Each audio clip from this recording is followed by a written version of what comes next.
Hi, Monica here, your virtual Quilt-as-you-go and sewing tutor. Welcome to my channel. If you're new here, I post a video every week about making your quilts quilt as you go. So this is your frequently asked questions. We asked people in our Facebook, we did a newsletter, and we got some emails back, and this is what people want to know. So I'm doing it. Let's get started. We're also going to have some eye candy in the background, so every time we have a different question, we're going to have a different quilt in the background. So that means a lot of climbing up and down the ladder and a good workout for me today. So let's get started. So Mary has been wondering how long we've been doing YouTube videos for, as she's just recently discovered us. Well, Mary, that's because we only just got onto YouTube last year. We put a couple of videos on, they did really well. YouTube wasn't actually part of our plan, but now here we are doing a weekly Quilt as you go video. She also wanted to know what we were doing prior to that. So prior to that, I had been teaching and designing and exhibiting at shows around Australia for the last 20 plus years. So YouTube's something I've always wanted to do, and in 2020 we finally had the time to be able to post a few videos on YouTube, and we're really glad that we're here. So we just want to say thanks for everyone for liking and subscribing. So Dale would like to know if I'm ever going to travel interstate again, because she'd love to see me demonstrate in real life. So the answer to that is yes. So shops, guilds, send us a message. We'd love to come and do some trunk shows and some seminars. So just send us an email and we can work something out. So Pauline would like to know how I made the Butterfly Bliss Quilt look as though there are no individual blocks, and that's because there are no individual blocks. This quilt is actually made in long panels. So there's 3 long panels that run across the quilt. The applique was applied onto the top layer. I then put it together with the batting and backing, and I did sketchy applique all over the butterflies and the flowers. And then what I did was I made sure that I left about 2 inches free of quilting away from the edge of each seam, so I could join it together using the traditional technique. Well, once I had it joined together, I then came back and I added a couple of extra flowers and leaves over the seams, and then if there were any extra little puffy pieces on the quilt, I came back and did these cute little free motion individual flowers all over the quilt. So Roma has a question about batting joining tape. She wants to know if it lasts long term during washing or through washing. She said that she wants to make this quilt here, so we did the video with showing how to do the easy border strips, and she wants to put Elka the elephant in the center.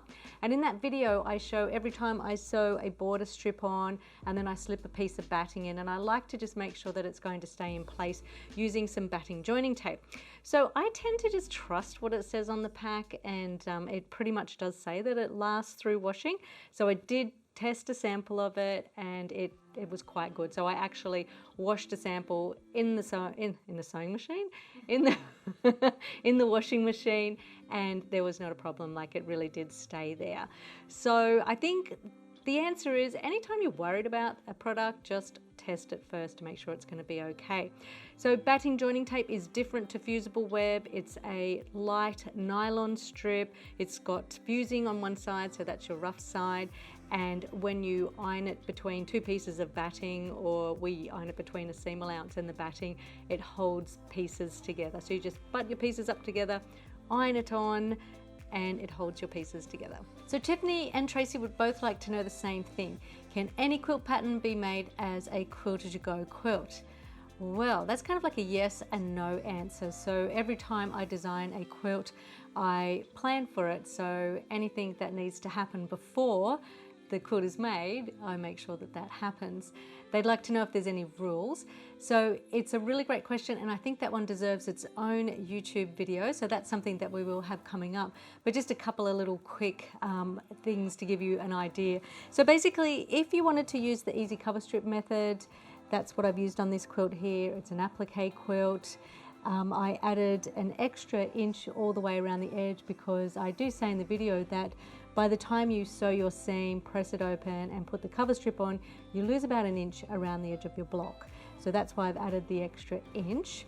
When it comes to quilts like this, anywhere where you have a seam that runs all the way across or all the way down, you can easily divide that quilt up into sections. So I have shown a video on this one, and I divided the quilt up into 2 sections. So the top 2 rows and the bottom 2 rows, I've quilted them separately, and then I've joined them through the center using either the 1 to 3 method or the traditional technique.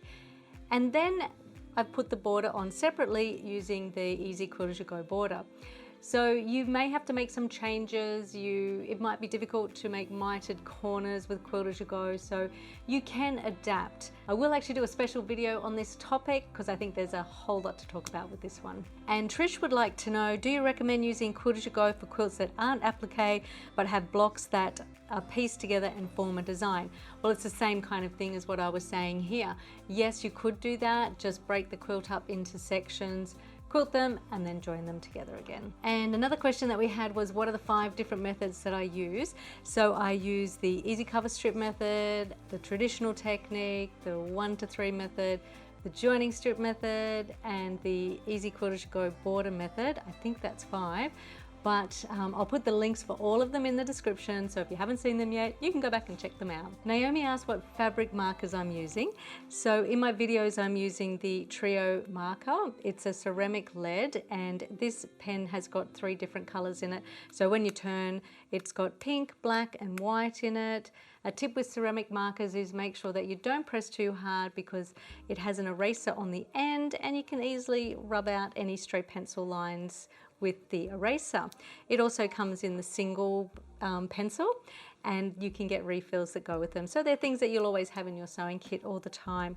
Another thing I use is the charcoal liner. This is just chalk. It's like a loose chalk, and it's got a little roller on the end of it, and it's great for just marking nice straight lines onto your blocks before you quilt them. Naomi also asked if we would do a YouTube video showing how to make this beautiful Dresden plate in our Paradiso quilt, and the answer to that is yes. Robin would like to know how you transfer your design placement onto a dark background. This can be tricky, and I haven't actually worked with a lot of dark backgrounds before, but now my daughter Laura works with me. She loves black backgrounds or dark backgrounds, and we're going to be doing a lot more of that in the future. So basically, you would place your design placement underneath your background fabric just like that, pin it in place, and if you don't have a light box, you can just tape it up to a window, and that way the light will shine through and you should be able to see the design placement. I used to use a light box, but it actually recently just broke and I haven't had a chance to go and buy a new one yet. So I've actually made a makeshift light box. So my makeshift light box is a timber box, a desk lamp, and a piece of perspex on the top. Now, if you want to do something like this, make sure you don't do anything that's dangerous and that's going to burn the house down. So all I have to do now is just place my design on top of it, and I'm right to trace. It could actually do with a little bit more light, I'm going to be honest with you. So sometimes what I do is, if I can't see it properly, I'll actually use a marker and I'll actually go over the shapes and make them a little bit darker like this. And then when I do that, you can very easily see the design through there. And then I use my Sewline white ceramic pencil to mark my design.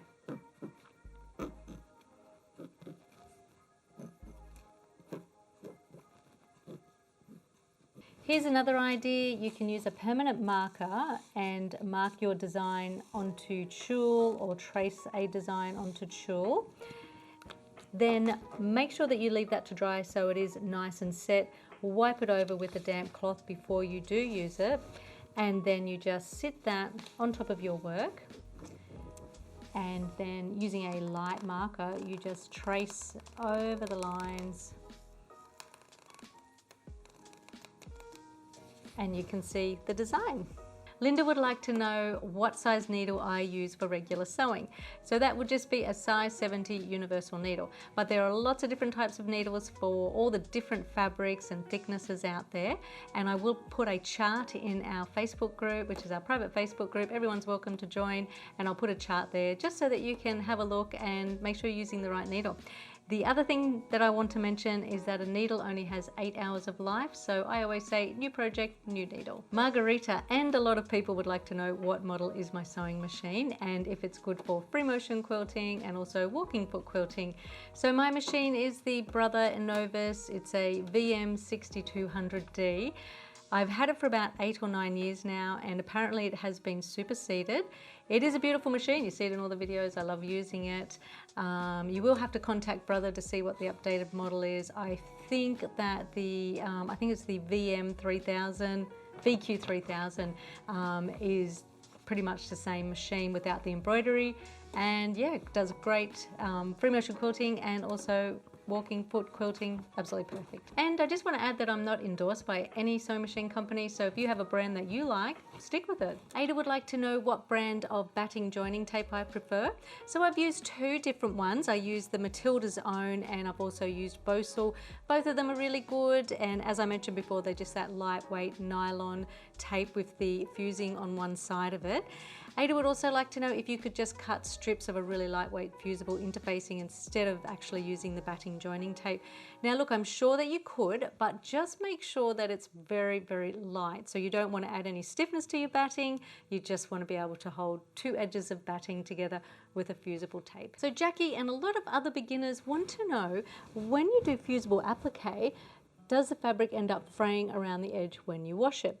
Well, there's lots of different brands of fusible web out there that you can use. That's what you use to apply your shapes. There's Heat and Bond Light, there's Fix, there's Steamer Seam Light, there is Tilda Fix.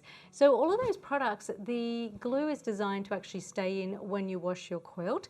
So therefore your shape is actually, your shape is actually going to stay fused on to the fabric even when you wash it. So the stitching around the edge just reinforces the edges and helps it to stay in place.